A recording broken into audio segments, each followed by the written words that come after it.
Carm Capriato, the Service Aftermarkets podcast pioneer with the gold standard of aftermarket business podcasts. Join me for Aftermarket Insights as we advance the aftermarket. And as always, know that you'll learn just one thing. Find us on your favorite podcast listening app and remarkableresults.biz or on my YouTube channel. Hey everyone, Carm Capriato, remarkableresults.biz. I'm with Murray Voth. Hi, Murray. Hey, Carm. How you doing? I'm great, man. RPM Training, a great friend, coach in the Great White North, but all over North America. Hey, I want to, before we jump into this most incredible episode about labor or service rates, hopefully we've teased you enough to appreciate what we're going to talk about. We all know someone who's been affected by breast cancer. Now, did you know that our aftermarket service repair industry has an initiative started by two shop owners? It's Brakes for Breasts, which has so far raised $1.8 million for a vaccine for triple negative breast cancer. 100% of the monies goes to this. No one takes a dime. The research at the Cleveland Clinic is in clinical trials, and they're also in their second round of clinical trials. We need your help. We need your involvement in the vaccine and all those clinical trials that I talked about. Brakesforbreast.com. Enroll your shop now. It's a great campaign for October of this year. Welcome, Murray Voth, RPM Training. Murray, you're on this campaign kind of like me in this language shift in the industry. And if you're not familiar with my passion for a language shift, go to remarkableresults.biz/rise. It's all about the rise of the mechanical and technology specialist. It's a perfect, unbelievable language shift. Been traveling the country, speaking and doing virtual meetings. Yeah. I've been met with 100% support. It's just a matter of getting and doing it. And when I read the article that you wrote a while back, and I hear your passion about going from labor rate to service rate, it's another pure language shift for all the right reasons. Yes. So thank you for coming on. We talk about labor rates a lot. Near the end of this, or somewhere in the middle of our show, Murray's going to show you a spreadsheet and talk to you of, you got to have the right service rate, but you got to have it set based on all of your costs, all of your labor, plus the profitability that you intend to make. You can't set a rate and all of a sudden, I'm out of money. Why? You have to set your rate, and all of a sudden, at the end of the month, look in that cash account and says, yes, I can pay my bills. Mm-hmm. Yes. Let's start, my friend. Well, I do have to say, Carm, the language that you're working with, just want to touch on that again. I was encouraged a while ago, let's give or take 2 or 3 years, by some of my peers, mostly in the States, to go from diagnostics to testing. And apparently, if you say to a client, we need to do a series of tests to identify your concern with your vehicle, they somehow seem more willing to pay than if we're going to ask for a diagnostic rate or a fee, right? And without going into that whole language piece, I've made the whole switch. All my training material, all my coaching has to do with testing and testing equipment, software faults, and things like that, right? Now, having said that, one term that I was struggling with in my material was what to call the person who does this. We have been calling them the diagnostician now for decades, and I wanted to get away from that word and to make myself consistent. And I was toying around with somebody called a troubleshooter until you came along and said technology specialist. So if I may, Carm, I'm going to be putting that into my material. Murray, again, somebody was saying to me the other day, did you copyright this? And I said, no. I says, and I don't want to. I want this to be open architecture for the entire industry. If somebody wants to take this and make it even better, just work with me. Let's do it. Let's run down the highway in tandem, hammering this great language shift. And it's not only internally, which we see so much value in it. We also see the power of the outside influence in the perception inside. Exactly. When we say to somebody, listen, we're gonna do some serious testing. I see you got your check engine light on, and we're gonna give the job to our technology specialist. I don't know, it's a pretty warm feeling right there. Oh my goodness. I just got goosebumps. And I'm not even, and my car's not even in the shop. Right. So on that note, Carm, I do have to give credit. Again, this person is not getting any money for this, but a good friend of mine, Mark Stevens, owns Dynaco Automotive in Edmonton, Alberta. And words are really important to him, extremely important to him in his business and his life. And already, I'm going to say 7, 8 years ago, he said, Murray, labor is so negative. Labor is what we charge people for. And he said, but what we do is we offer service and we look after people. Do we need to get paid? Yes, we do. So we're going to have a service rate and we're going to charge for service. And he literally changed his whole company, software, his shop management system. Everything he does not have the word labor in it, regardless of whether you spell it Canadian with a U or not, because I get teased a lot about my spelling of that word, right? Yeah. So I began changing my language to service rate, and I'm pretty consistent. And you know, Carm, how you said in your presentation to my clients the other day, how most of the time it's easy to use the new terms, but every once in a while our brain goes to the old term. Yeah. In my case, I'm getting really good at the new terms.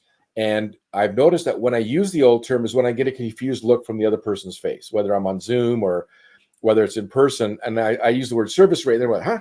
And I go, well, labor rate, right? So then I have to sort of explain to people. But that's great.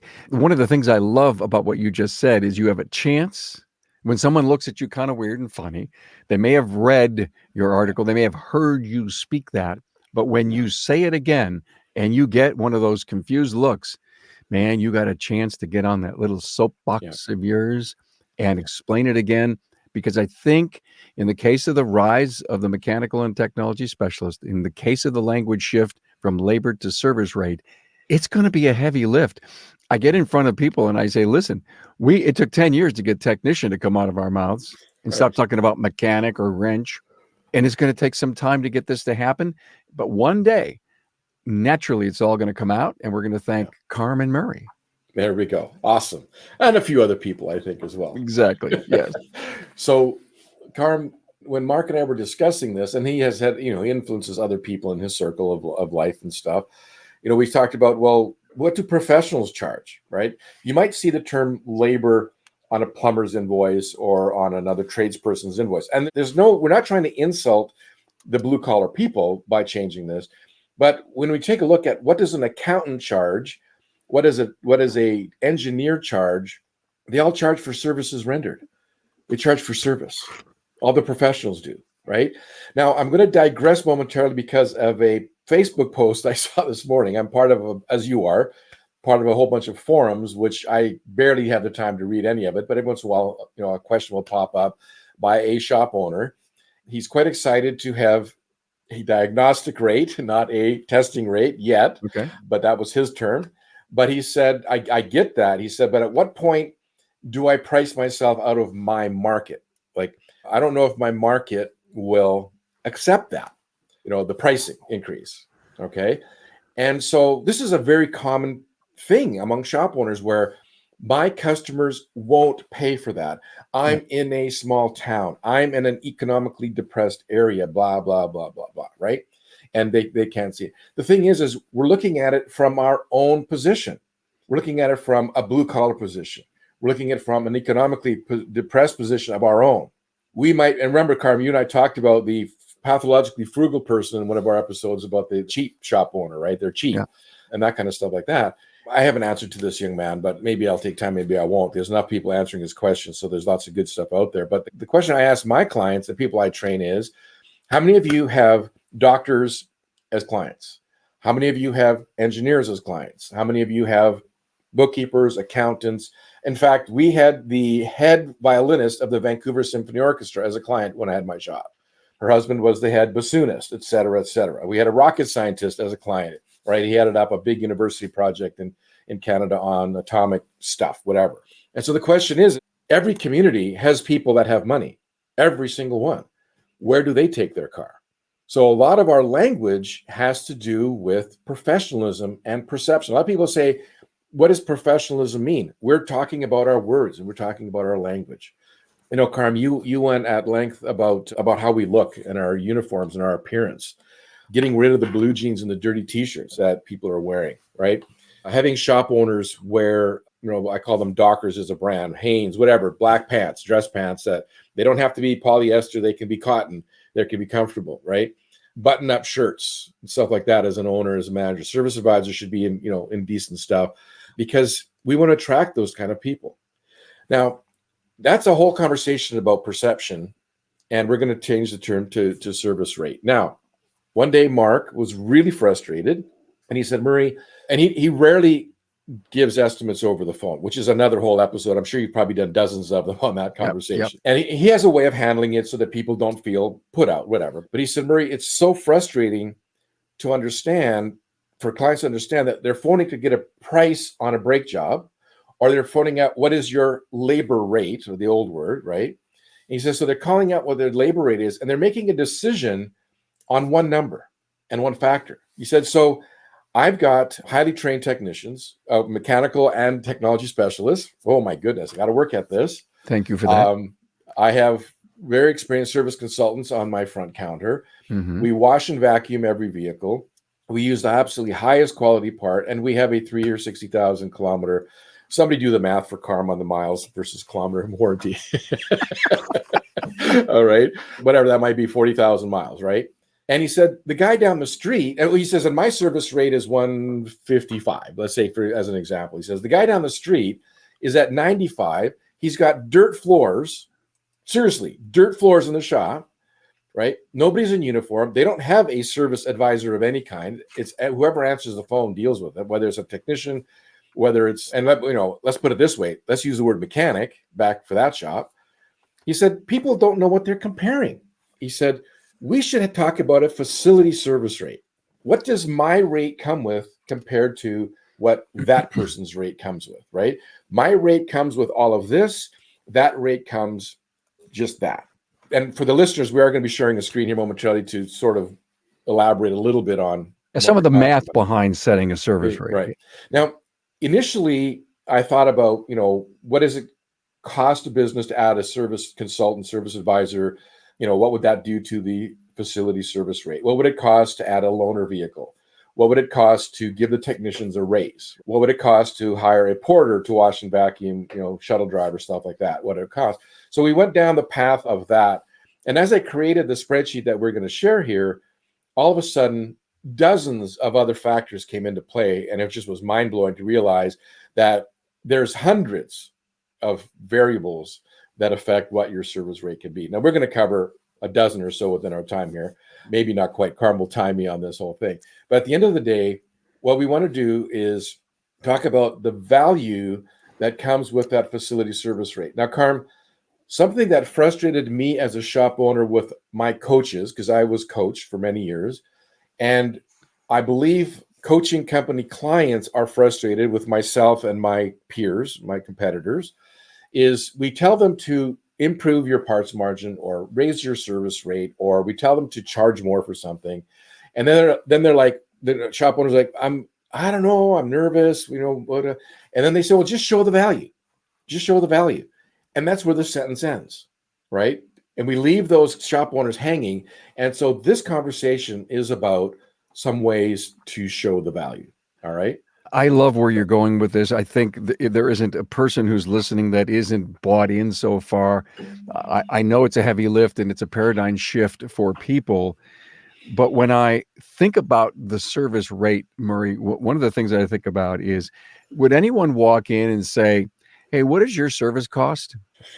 Instead of what is your labor rate? What does your service cost?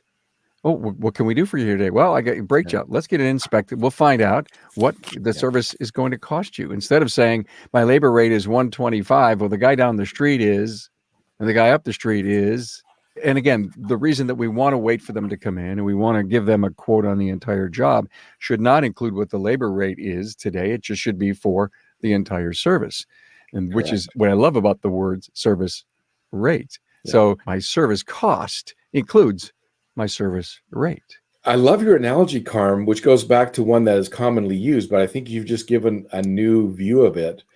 When I go to a fast food restaurant to order some beef, it will come with a bun, some tomatoes and lettuce, whatever. I'm hungry. And it'll come with some fries, and it'll come with a soda pop or a whatever. And depends on how you buy it, but it'll come with, it'll be a meal, right? You'll pay for the meal, that's it. The meal. It's all right? all So there. a combo, right? It's the Now, meal. am I expecting to be served at my table when I go to a fast food restaurant? No. Am I expecting silverware, like metal silverware? No. Am I, you know what I'm saying? Now, if I decide that I want to treat myself and take my family out for a nicer source of beef, I go to a steakhouse. At that point, I'm paying Plastic a lot or more silver? for beef. So now I'm getting silver. I'm getting a cloth tablecloth. Now, again, are they charging me individually for each item? No, there are some fancy steakhouses where you actually have to pay for your baked potato or whatever. So there's a little bit of that happening. But for the most part, if you go to sort of the middle of the road steakhouse, I will expect a server to take my order. I'll expect silverware. I will expect that thing. Here's the interesting thing. You would have to be either insane or extremely unintelligent to expect full service at a fast food place or to expect plastic silverware at a steakhouse. Yet we have taught the driving public to pick us apart. If we acted like a steakhouse and people came in our door, they're going to go, not for me. Thank you. I love where you're going, and I'm taking notes as you're speaking because you're energizing my gray cells again. And so instead of saying labor rate, we say service rate, and we have this service cost. Yes. And so that includes, of course, the service rate. What about this? Our cost of service.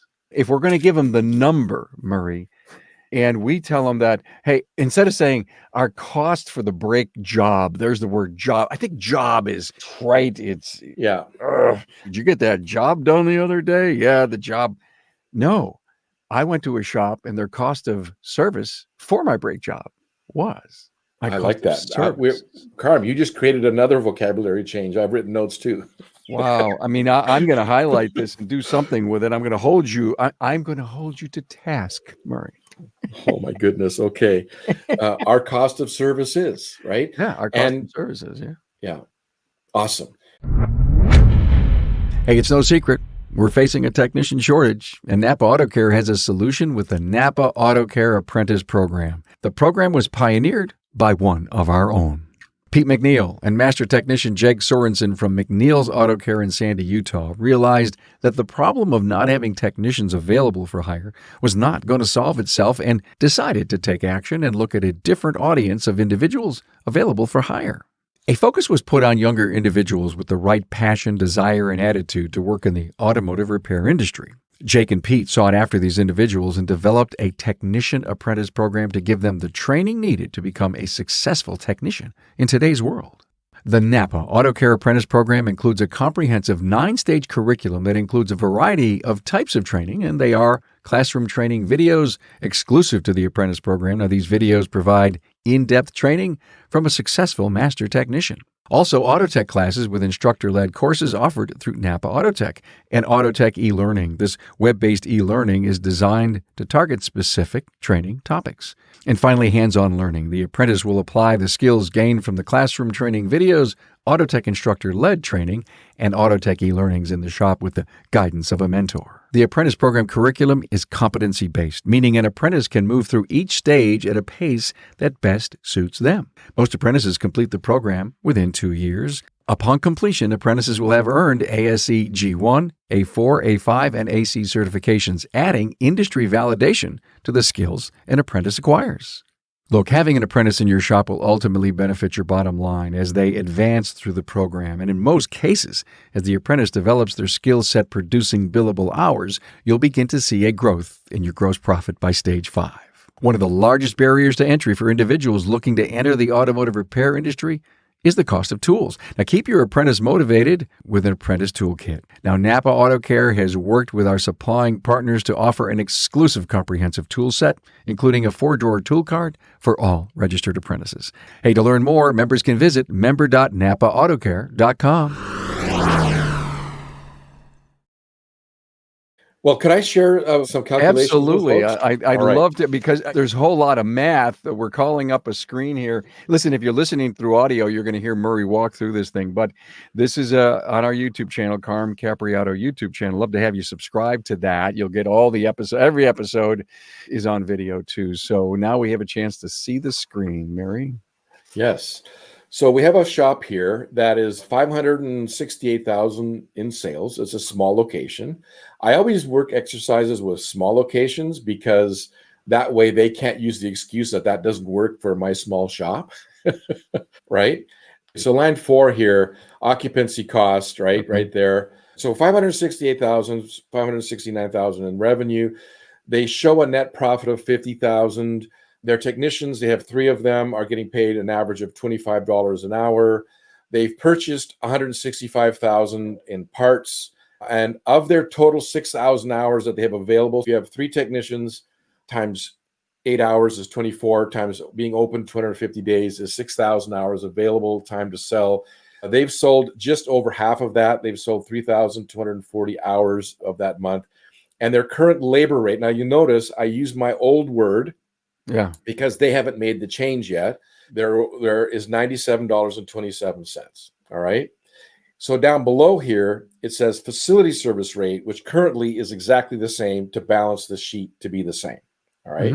Now, one of the first things that I look at, there's 2 ways of looking at this. So I'm going to start with a couple of things. I'm going to start with the expenses. All right. This is showing $36,000 in occupancy cost. The real story behind the shop is that the son bought the business from the father and is leasing the building from the father, and that's the father's retirement. Okay. The son is not making enough money in the shop to pay the full rate of what the father needs to retire. So in other words, this is showing $36,000 in occupancy, so $3,000 a month, should be double that. Got it. Like legitimately based on the contract that the son's not honoring, right? So let's say, for example, let's double that to where it should be, to 72,000. And now watch the facility service rate. It needs to go to 108.38 to cover that, to but cover still that. keep making 50 grand. Right. Now, if they don't change down below here in this square, if you stay at 97.27, you are losing $45,000, either in real money or an opportunity, right? How do I know that's negative? It's red. It is. Okay. I can't see it from here, but okay. Yeah. Now, next thing that we look at is what's the gross profit margin on parts? The gross profit margin on parts is currently at 35%. The inverse of that is 65. So the way the sheet is designed is you change the inverse to change the margin. Let's say, for example, this shop goes from 35 to 40. Let's just do this in small steps, right? So I'm going to change the inverse to 60, and now the parts margin goes to 40. Oh, look, I can actually go down to 101.85 from 108. If I actually charge properly for my parts, I may not have to raise my service rate. And now you're only losing 19 grand. So what happens if I go to, I have a spread on my parts margin benchmark. For Canada, it's 45 to 50. For the US, it's 50 to 55. Okay. Right? And there's a whole 20 episodes on why that is. Sure. Let's not get hung up on that. All right? I get it. So let's go to this, where we now get to 45.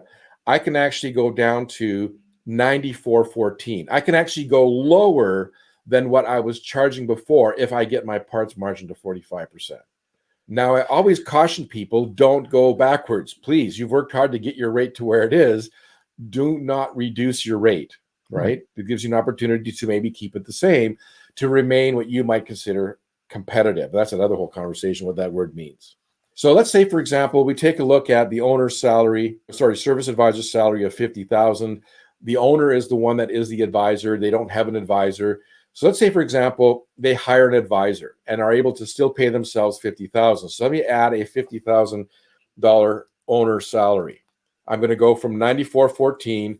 Now I have to go to 109.57. All right. So I've doubled my occupancy costs. I've doubled my rent to my father.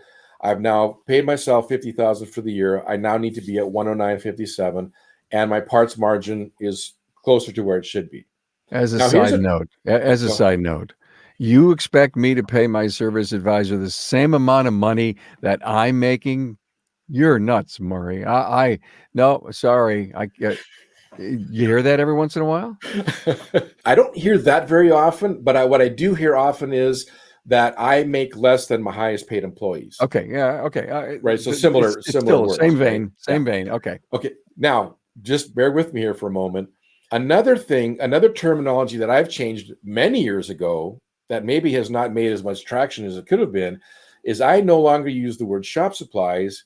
I use the word materials and consumables. Got it. Just that word change makes it more acceptable to some of the driving public. Yeah, that's a great language shift right there. Materials and consumables. It makes more sense because you're consuming it. They're materials used in the process of the vehicle. So we're trying to achieve around 10% of service. Remember, everybody listening, labor, 10% of service. Currently, we're charging out 355,000. Let's just put $30,000 in materials and consumables for the year in here. That's at 9.23%. Now my service rate can go down to $100.31. Because you're making up some of the money with the hazmat. Right? Question, could you have put 10% in that on line 7? No, it wouldn't. It's only the white boxes are editable. So it always follows. Thank you. It's Only the white. All lagging. right. So the key here is the white boxes are editable. Okay. Exactly. Now, to your point, the owner is taking a too low of a salary for that marketplace for owning a business, right? At 50,000. Not that I don't think advisors should make a ton of money, right? Like high five figures, six figures. Sure, advisors are a real thing. We got to pay them. We got to pay them. But let's just take this owner to $75,000. All right. And so now they're back at 108.03. Here's the magic, if you want to use that term. They've only sold 3,240 hours of the 6,000 hours that they have available, right? So now if I add a service advisor, which means that I can now, and the two of us can now spend more time with our clients, and we can actually look at maintenance. We can actually deal with, inspection processes. We can actually spend time with our client and help them look after their car. What would happen if we went to added 500 hours in a year? So I went to 3750. I could actually, if I sold 500 more hours in a year, right? Divided by 10 is 50 hours. Divided by 12 is what? That's like 40 hours a month. Yeah. That's like 2 hours a day. Yeah, right? You're improving your effective service rate. We all basically know that as the effective labor rate. Right. I have a really quick question while I'm observing here. The net profits difference, the 21,720 in the bottom right corner. Right. Does that get added to my 50,000 on line 10? It does. If the line 10 is a manual entry as well, because I'm using it to make some feeds to the one factor. My Excel sophistication is average. Looks pretty good to me. But this 21,000 here means that if I stay at my 97.27 that I started out with, and I make all of the changes that I did, I will have 21,000 in the bank. So let me make that change, Carm. Let me add 21,720 to the 50 here, which will make it 71,720, right? I'm now going to have to go to 99.13. So the spreadsheet now makes me in a loss position if I don't make the 97 to match that. All right. Yeah, because you want to make some more money. How do I actually make that money? Yeah. In this particular, there's a lot of adjustments here that you can work on, a ton of them. But the labor rate, if you move that labor rate, I keep seeing 108, 110 come up. What if we just get there? So the point of it is people say, well, what's the right rate for my shop? Well, we have to have all the factors in place. So you have your parts margin, you have your materials and consumables and your hazmat, you have your proper people in place and expenses, right? So at this point, 99.13 might be the right rate for this shop, right? It's not about getting it to a high number. It's about what is the right number for this shop. And Carm, this sheet was created as a training, like we're using it now, as a training tool. But I've literally just in the last month taken 2 coaching clients, and we've put real numbers, not that we don't use real numbers with this in the coaching, in the training, to help them decide what their service rate is going to be.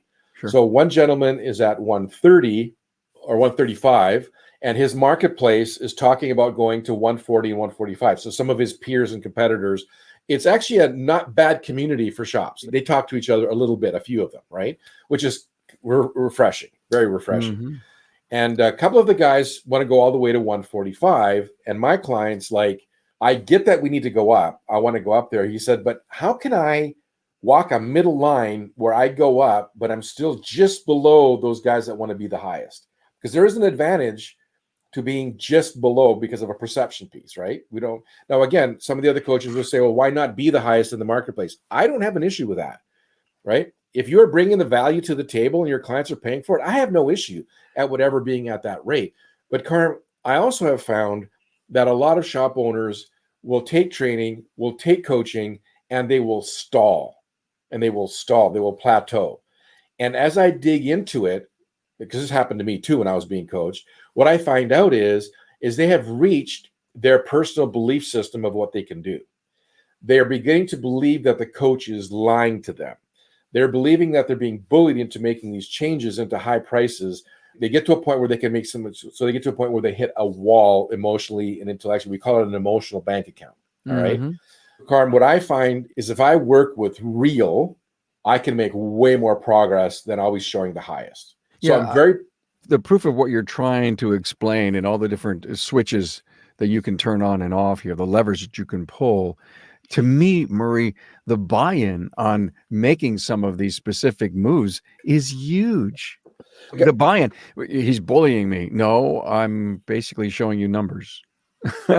Because you can bully, quote, quote, quote, have a stern discussion, stern talk, because you're really trying to help this individual go from zero to hero. There's methodology that you need to get there. Trevor is his name, went from 135 to 139.73 based on all the stuff we put into this sheet. Totally legit. It's only $4 some. Yeah. And he's totally comfortable. He is thrilled to do it. Now you might wonder yourself, because he knows his value prop is right. His people are behind him. They've got a great culture in their business. There's so many reasons that supports your comfort zone to get there. Yeah. We want to push individuals, right? We want to push them, but we also want to, when we hit the outer edge of their comfort zone, we then have to dissect their comfort zone and talk about that a little bit, right? And then we can push some more, right?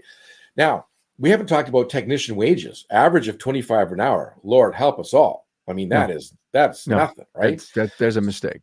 So if we go to 32, I now have to jump to 110. So now we're talking. Do they work for free up there in Canada? What's going on? No. All right. Okay. Believe it or not, there are some depressed areas where the ownership just hasn't figured out. They're just losing people like crazy. Hey, there's some cities Murray, 2025 is a starting wage to get, a 3 or 4 year experienced person to come on board. For the Canadian, we know there's $30 to $45 ends up becoming the kind of rate that you're going to pay for a really top-notch mechanical or technology specialist. Yeah. So in my world up in Canada, I mean, I have some U.S. clients, but just for the Canadian listeners, because that's where most of my experience is. Sure. We have, and again, we can discuss this till the cows come home. But there's a calculation that's done by some agencies, government, whatever, of what's called a living wage, which is $25 an hour in Canada. And I wouldn't start a first-year apprentice lower than 25. You can actually serve at a fast food restaurant where I live in my small town. You can get paid $20 an hour at a fast food restaurant, right? So why would we pay an apprentice less than that, right? Now, do I have clients? I think 40 is getting to be the most common number in my circle in Canada, but we have people in the 50 to 55 range in some of the major centers, like technicians making 6 figures, advisors making 80 to 90,000, 100,000 in Canada. It can be done, right? It can be done. It is being done, right? So we went to 110 an hour, which, you know what? It's not that high, really, in perspective. I mean, compared to your $97, really, it's only an increase of about $13 an hour. If you don't change it and you stay at 97.27, you're leaving 68,000 on the table. That's that red number at the bottom. But remember, we're still only effectively collecting 62.5% of our time, which I call effective proficiency. My effective service rate is only $61. What would happen if I build out 4,000 hours? Now my effective proficiency is 66%. I'm at 103.43, right? And that's just by selling the work properly and not by charging a higher rate. I'll tell you what I love about this sheet and how you're walking me and the industry through it. You're setting goals, period. So if I'm going to improve my proficiency or my effective service rate to here, then I got to go back and get all this stuff done. Service advisors are on the team. Technicians are on the team. We are setting goals. My labor rate's going to be $103.99. And guess what? If we need to, how many people say, listen, I can't hire people. Well, what are you starting them at? $20, $25. What's your highest paid person? They give you a number. They says, but I just can't pay them. I'm not even paying myself that kind of money. Time out. Here's where you need the hand holding, the advice of the consult of a great aftermarket coach who's got to start fixing your attitude that this can't be done to the possibility thinker. And when you start working these numbers, these are goals. I mean, Murray, I can almost see you can pick one little section here. We haven't even talked about sales, CRM. We haven't talked about DVI. We haven't talked about the 300% rule. You have not adjusted sales at all yet. I love where this what if sheet can do. Yeah. You see, I actually don't coach sales. I coach gross profit. Sure. Right? Because gross profit creates two things. It creates ability to pay my bills. Yeah. And it creates net profit. In fact, I talk about creating net profit as a bill, and I get accountants laughing at me. What do you mean net profit is a cost? Well, all the financial planners in my life always told me to pay yourself first. Well, I could never pay myself first because there was never any money. I always waited till the end of the month. But if I actually built in, right, if I didn't pay my utility bill, I wouldn't have utilities, right? So why not build in my net profit as a monthly payment to myself, right? So gross profit. Now take a look at this. We started off at a shop that was what, 589,000. We're now at 743. We didn't talk about sales. We talked about making changes to how much hours did we sell? Did we get our proper parts margin? Did we get our materials and consumables? We added almost $200,000 to our revenue by making those changes. Yeah, it's nice the way that thing backs into a higher sales number if we accomplish all this stuff over here. Now, the one number that would need to change, because if I do more service, I'm going to sell more parts, right? It just goes together. It's usually a 1-to-1 ratio, right? So we actually haven't increased our parts purchases to match up with that. We bought 164,000. So let's say that in the course of all these improvements, we bought 200,000 more in. We got to 200,000 in purchases. All right. I'm now at my actual revenue went to 778. My margin is the same. I can now actually go down to 96.27, but I'm not going to because I'm going to give my technicians another raise to 35. All right. So now I'm back up to 100 again. And let's say, for example, I want to hire a $40,000 shuttle driver, porter, car washer. Right. So I'm going to change my other operating expenses to 158, not a dash, zeros. Make sure that that's the right amount. And now I'm back up to 110 an hour, and my actual sales are 836. So, Carm, people talk about how do I grow my sales? Well, we do need car count. So we do need marketing. We do need CRM. I get that. But if we are offering service and clients are having a great experience, they're going to come back and they're going to refer us to other people, and we're going to get reviews. So we don't have to really think about that. As long as we have some marketing in place, we're going to be fine. The rest is working with what comes in the door. You raised inspections. You talked about doing DVIs, right? Is every single car getting some form of inspection?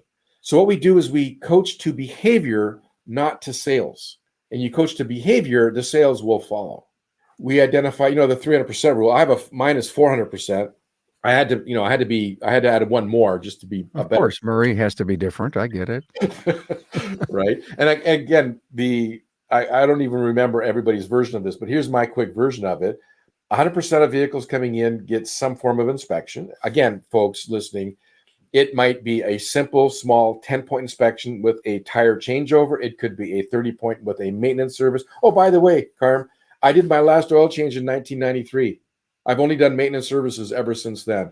Exactly I right. don't use the word oil change in my training. And if I do, it always has air quotes around it. Right. That's another huge language shift. Yeah.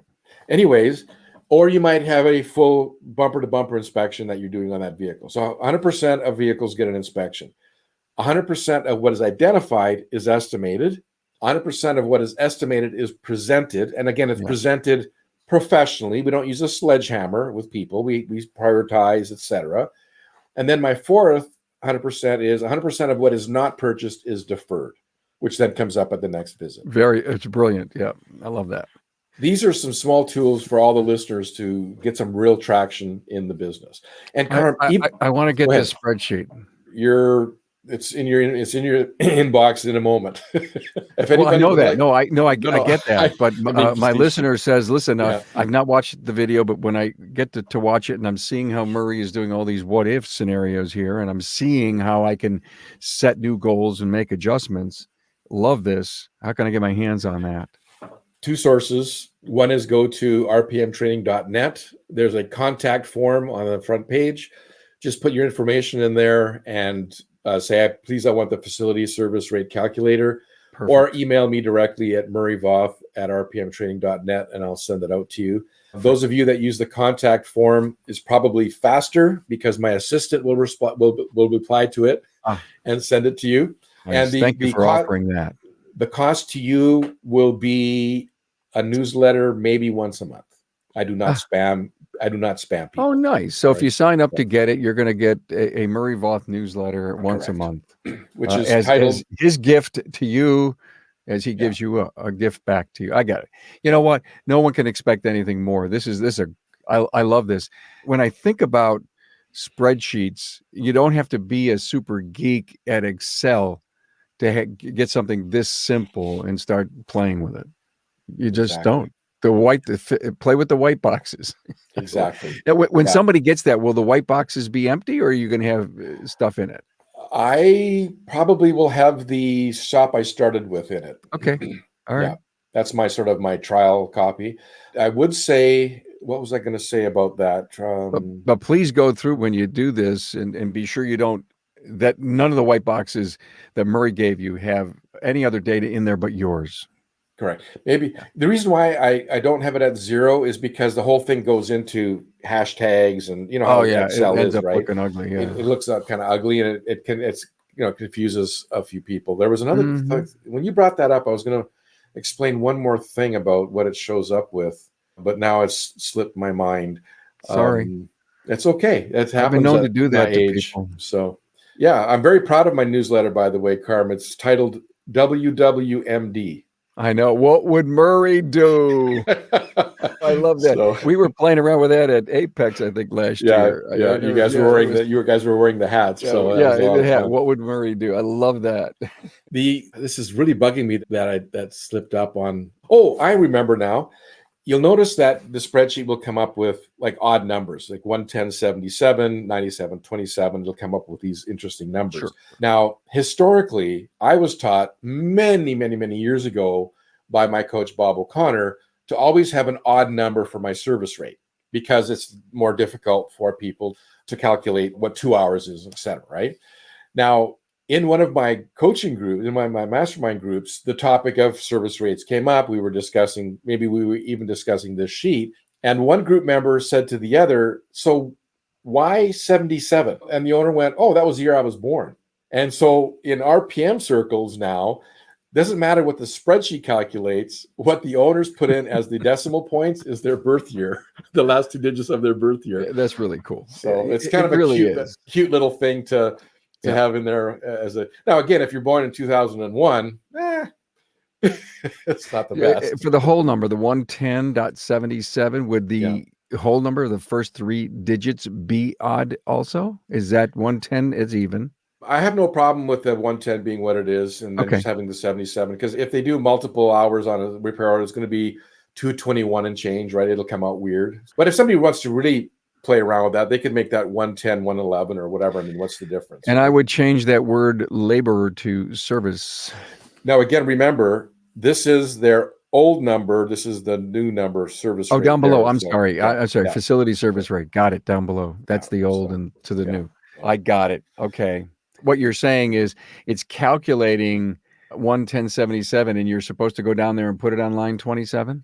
Correct. So right now, if I don't match that, I'm $77,000 in the hole. If I match it and I type 110.77, I now am the same. I mean, it's $5 difference because I get it. Excel rounding, right? So No, I get it. Yeah. So Wow. yeah. A very valuable tool. I appreciate your passion on this. Listen, if there's a trend going on to get more sophisticated and smarter at everything that we do, every step along the way, Murray, this is a huge, big move. I think I recall, Bill Haas came on once. He had a spreadsheet just like this, and we went over it probably a couple of years now. So I'm really glad you brought this back. And it also contains a language shift into a facility service rate. I just love that. And a reminder that our cost of service is what we need to start telling people. So what else? Give me a nice wrap up here. I think the wrap up would be, you have X number of cars coming in the door, whatever you're marketing, whatever is naturally coming in the door. Understand how much gross profit you can generate per visit, right? What does it need? And certainly we're talking about ethical, moral. What does this vehicle need, right? Present to the client. And here's the other piece, Carm, I think that would be the real nugget to end this with, is the profit is in the estimate, right? If you bring your vehicle to me, Carm, and you need a maintenance service and you have a concern with a brake pulsation, I will get authorization to inspect it for brakes, do the maintenance service, do a DVI, and then I'm going to get back to you with an estimate for what is required for your car. Well, I can actually make sure that my parts are at 45 or 50%. I can make sure that my materials and consumables are at 10%. I can make sure that I'm charging enough time for the amount of time it's going to take. So let's say, for example, you come from Buffalo, you're going to have a lot of rust on those brakes. I'm going to add a half an hour to my estimate because of the rusty bolts that have to come off, right? And then I take a look at that estimate before I call you and I go, you know what? I'm going to make X number of gross profit dollars on this estimate. Matches up all the KPIs that I'm supposed to do. And I phone you up and say, hey, Carm, your maintenance service identifies that your car is in really good shape. We do have a couple of other items that we'll discuss with you, but let's just focus on your brakes first because that's why you brought it to us. Here's what your total today is going to be. And then we could talk about these other items that we can plan for down the road and schedule them. And you might say, great, please schedule me. Or you might say, hey, how much are those? And then I'll tell you what those are today. And you'll say, you know what, away we go. So the profit is in the estimate. You can make the money. All we have to do is have Carm say yes, have the technician do the work. And at the end of the day, it's just administrative to get the invoice done and to get paid, right? You can actually know that you're profitable ahead of time. Love it. Murray, I always learn so much when I hang out with you. Thank you for your wisdom, your enlightening brilliance in this, in bringing us this topic about having a facility rate. And you bring out, you know how to bring out the best in your guests as well, Carm. So I appreciate it. Because I'm in it with you, man. I'm in it with you. Murray Voth, RPM Training, rpmtraining.net, or Murray Voth at rpmtraining.net. Love to hear from you. Thank you, Murray. Thanks, Carm.